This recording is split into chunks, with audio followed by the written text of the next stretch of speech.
தமிழ் சினிமால இப்படி ஒரு ஆக்டரா அப்படின்னு நம்ம எல்லாருமே பார்த்து வியந்த ஒரு ஆக்டர் தான் வந்து பார்த்தீங்கன்னா நடிகர் சிவாஜி கணேசன். அவரோட ஆக்டிங் பெர்ஃபார்மன்ஸ் பார்த்து தமிழ் சினிமால வியக்காத ஒரு ஆளே இருக்க மாட்டாங்க. அவர் வந்து இறந்ததுக்கு அப்புறம் அவரோட வீட வந்து பார்த்தீங்கன்னா அவரோட மகன் ஒருவருக்கு வந்து எழுதி வச்சிருந்தாரு. அவரோட மகன் வந்து பார்த்தீங்கன்னா ராம்குமார் அப்படிங்கிற இவருக்கு அவரோட வீட வந்து அவர் எழுதி வைத்திருந்தாரு.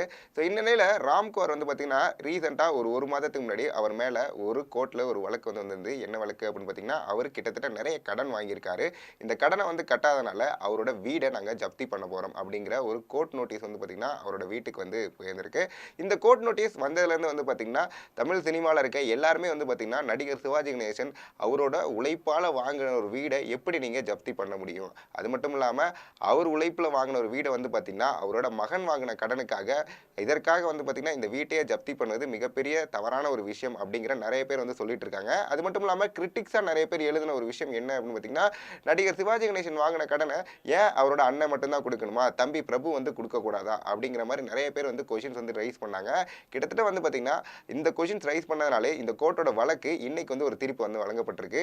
அதன்படி பார்த்தீங்கன்னா அந்த கோர்ட்டோட வழக்கில் நடந்துட்டு இருக்கும் பொழுது அங்கே நீதிபதி என்ன சொல்லியிருக்காரு அப்படின்னு பார்த்தீங்கன்னா பிரபுவுக்கு ஒரு கொஷின் வந்து ரைஸ் பண்ணியிருக்காரு. உங்கள் அண்ணன் வாங்கின கடனை நீங்கள் ஏன் கட்டக்கூடாதா அப்படிங்கிறதுக்கு ஒரு கொஷின் வந்து ரைஸ் பண்ணியிருக்காரு. அதற்கு பிரபு வந்து இன்னைக்கு பதில் அளிச்சிருக்காரு. என்ன சொல்லியிருக்காரு அப்படின்னு பார்த்தீங்கன்னா அண்ணன் ராம்குமார் வாங்கின ஒரு 3 கோடி கடனுக்காக 150 கோடி வீடை நீங்க ஜப்தி பண்றது மிக தவறான விஷயம். அது மட்டும் இல்லாம இந்த வீடை நான் ஜப்தி பண்ண விட மாட்டேன் அப்படிங்கிற ஒரு கோர்ட் நோட்டீஸ் வந்து பாத்தீங்கன்னா இவர் பிரபு வந்து பாத்தீங்கன்னா கோர்ட்ல வந்து கொடுத்திருக்காரு. அது மட்டும் இல்லாம பிரபு சொன்னபடி அண்ணன் வாங்கின 3 கோடி கடனை நான் என்னைக்குமே வந்து யாருக்குமே தரமாட்டேன், அவரே தான் அதை அடைக்கணும் அப்படிங்கிறத சொல்லியிருக்காரு. எதனால அப்படின்னு பாத்தீங்கன்னா அவர் வந்து கிட்டத்தட்ட அண்ணன் நிறைய பேர்கிட்ட இந்த மாதிரி கடன் வாங்கியிருக்காரு. நான் இதனால இந்த ஒரு 3 கோடி கடனை நான் கொடுக்க மாட்டேன், அவரே அடைச்சா மட்டும்தான் உண்டு, ஆனா நீங்க வீடையும் ஜப்தி பண்ணக்கூடாது அப்படிங்கிறத ரொம்ப கட் அண்ட் ரைட்டாக வந்து பார்த்தீங்கன்னா பிரபு வந்து ஒரு நோட்டீஸ் மூலியமா வந்து சொல்லியிருந்திருக்காரு.